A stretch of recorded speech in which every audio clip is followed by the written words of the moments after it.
Welcome to the Slop Farm. Enjoy the video. You start by using high-quality chocolate. 200 g of 70% or couverture yields firm chips. Chop into 3 5 mm pieces so melting is even. This prevents burning. Once chopped, set up a clean piping bag, parchment-lined tray, and an instant-read thermometer. These are essential. Begin melting 2/3 of the chocolate in a heat-proof bowl over simmering water, stirring constantly. This controlled melt is the foundation. It determines gloss, texture, and how well your chips hold shape when cooled. You gently heat chocolate to 45–50 degrees C to fully melt crystals, then cool to 27–28 degrees C to form stable seed crystals. Once cooled, rewarm slightly to 31–32 degrees C for dark chocolate so it's fluid yet tempered.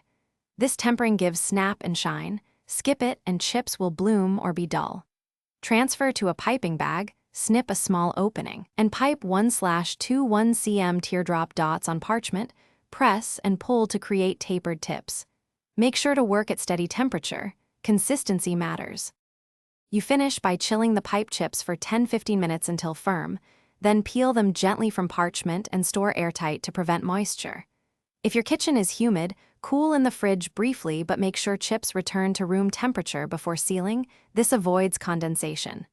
If chips bloom or are soft, don't panic. Reheat, retemper, and remold.